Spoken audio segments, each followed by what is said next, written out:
Hi folks, John Dunn here, RPG publisher behind Meliorvia and freelancer, and I'm up here at Immortals Inc. with Mikey today. What is going on, John? It is a lovely Sunday, which is not our usual schedule, but we had some urgency to take care of. Yeah, so this new book came out, and this is Midnight Legacy of Darkness from Edge Studios, which is a subsidiary of Asmodee and kind of part of Fantasy Flight, and I really wanted to get a chance to talk about it. It looks very intense. It is very intense. This is a new 5th edition supplement of a dark fantasy setting, and this is actually the 3rd edition of it, even though it's for 5th edition D&D. It was originally published for 3rd edition D&D, so we're getting into real complicated editions of things here, That sounds really complicated. Yeah, but the gist of it is this is a standalone product right now. You don't need any of the prior materials to understand it. It is for 5th edition D&D, so you will need those materials or the SRD. It initially came out back in 2003, published under Fantasy Flight Games. The original developers behind it were Greg Benage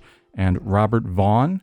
And when it came out, it won the Gold Ennie for, I believe, Best Source Book of that year. So that's a pretty big deal. It came on the scene pretty solid. And then there was a 2nd edition in 2005, just kind of cleaned up some stuff. This one is the first book, I believe, that Edge Studios has published for 5th edition, and I think it's the first thing that they've come out with since they really came under Fantasy Flight's banner. I don't know if you got how familiar folks are with what happened there, but I did a lot of freelance work with Fantasy Flight in the past 10-ish years. During that time, initially, Fantasy Flight had their own RPG department, and then they shut that down, and Sam Stewart, who was the head of that department, moved over to what had been a subsidiary of Asmodee, Edge Publishing, out of France, and they kind of picked up a lot of the stuff that Fantasy Flight had been doing on their own. So they're doing the Star Wars material, Legend of the Five Rings, Genesis stuff, and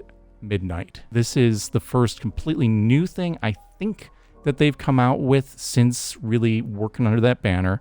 And Sam did most of the major under the hoods work on this for converting it into 5th edition. So they've already made two predecessors before this, like different editions of, so this is kind of updating those previous ones to work with 5th edition D&D as opposed to the 3 or 3.5 that those prior versions had. Interesting. I mentioned this is a dark fantasy setting, and that's kind of an understatement.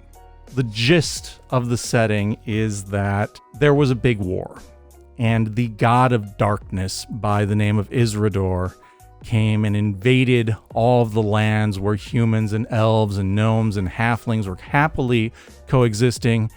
And unlike is common in most popular fantasy material, the bad guys won. And humanity was completely overrun. And that happened about 100 years ago.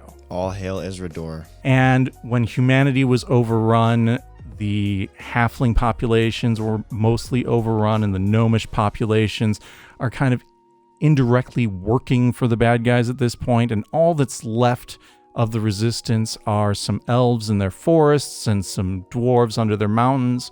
But we'll come back to all that. The basis of this was going back. Isrador was a god, and the other gods had a big war and said, hey, we don't like this guy anymore. So they banished him from the heavens and hurled him down so that he would have to reside in the mortal realm. He didn't like that happening, obviously. And he said, well, if you're going to do that to me, I'm going to sunder this mortal realm from all other worlds. So he separated this world, Arathane, from the astral plane and all the other ethereal planes and the different places that you would have in a typical D&D setting, and also broke the connection with all the other deities of the world. The consequence of this was called the Sundering, and it meant a few things. One thing was that, hey, there are no other gods to give cleric spells, so the only clerics that can do divine magic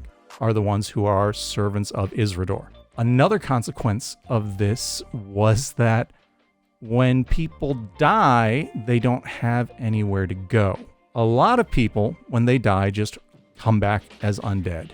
So skeletons and zombies are real common, unless you properly dispose of the body after somebody dies. Wait, so this dude just took his own, planet. Was it a planet type place? Yeah, or was like essentially so a he took his planet. own planet, separated from everything else, and added just horrible consequences for the people there. Absolutely, yes. That's like not fair. Well, he is the bad guy. That is not fair, Isidore. If you're familiar with Tolkien stuff, you might recall that stuff happened in the First Age and the Second Age and the Third Age, and I know Mikey's a little distant from that, but in keeping with that kind of naming connotation, the current era as Midnight is set is known as the Last Age. So things, you kind of know things aren't going well just from that nomenclature. If they named 2023 the last year, I'm pretty sure we would have some skeptical reasoning behind that, right? Well, maybe not. Especially nowadays. I don't know, Yeah, man. some of the consequences of the Sundering and of the nature of the setting and its darkness is magic is rare, right? So there are not a lot of magic items. Definitely not as many as you'd see in a typical Dungeons & Dragons campaign. Spellcasters are also rare because Isildur and his agents don't like other people being able to use magic. So he has his clerics hunt them down. And like I mentioned, there's no good or neutral deities to grant cleric spells, so there really aren't clerics or priests of those other settings. So what are you supposed to do? Like, who do you play, and like, what's your objective? Generally, you're going to be part of the resistance, right? You're trying to free races and defeat these agents of Isildur and free up parts of the world so that there might be some chance for goodness to survive. When you're talking about character creation, the races that are presented are humans, dwarves, elves, gnomes, halflings, and orcs. But humans, you've got kind of a horse tribe feel type, and then you've got kind of your European medieval type, and then another group that are kind of a fusion of those two. Those are the Sarkosans, the Dorns, and the Arenlanders. Amongst the dwarves, you've got your clan dwarves who dwell under the mountains, and then your Kurgan dwarves who dwell on the surface. Elves, you have wood elves, jungle elves, snow elves, and sea elves, and they all have their own names in Elvish. Gnomes are a trader population. They're kind of not trader like betrayal, but like merchants. They traditionally were these happy, shiny-go-lucky, musical, dancing, storytelling people, and since they're oppressed, they don't do that so much, but they do travel on their barges and carry goods from one region to another. Wow, this is dark. Yep. Halflings are kind of a nomadic people when they're not formerly enslaved, but one thing that's kind of cool about them is they ride these massive wolves.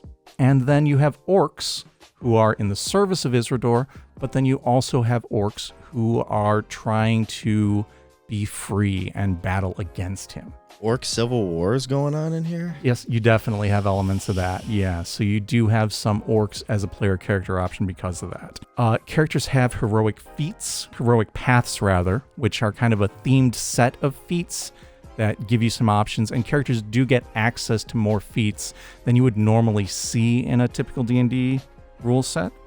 In terms of classes, there are no monks, no clerics, no warlocks, and that goes back to the Sundering. Paladins and Rangers do have access to some spells, but they are explicitly not from divine sources. And then there are some new themed background ideas, some new spells, some new gear, and, more feats. Adventuring in Midnight and the World of Midnight's about a 130-page section in this book, and a lot of that talks about rules for life under the shadow and a discussion of some of the different nations and the cultures and how they're surviving under Isildur's thumb. One thing that I thought was really interesting in those areas that have been subjugated, there's a list of things that are illegal and that you'll be hunted down and imprisoned or enslaved or even killed for. And a lot of those things are weapons, spells, and even books or scrolls. So any way you could propagate information that might be useful against Isildur as part of the resistance. No scholars allowed. Definitely not. Really, the only good guys surviving are those dwarves under the mountain and the elves deep in their forest. After that, there's about a 100-page section on Secrets of Midnight, and that's broken down into the Age of Shadows, Servants of Shadow, and Creatures. And it talks about the different monsters and different races that are active, gives you some ideas on NPCs, talks about the Black Mirrors, which are these basically sites where Isildur has magical structures that he uses to suck all the magic out of reality for his own purposes. And then there's write-ups of the Night Kings, which are his lieutenants, the people who are leading his forces. And then there's a discussion about legates, which are his clerics, and asterox, which are these magical beings that the legates use as basically bloodhounds to sniff out any kinds of magic or magic users so that they can capture them and punish them or use them for their own purposes. There's some setting-specific monster info and a chapter offering Game Master advice very specific to Midnight, how to theme these things, how to make sure you've got player buy-in, and how to make sure that you're covering issues appropriately to the group of players you have so that everybody's having a good time. A lot of discussion on tone there as well.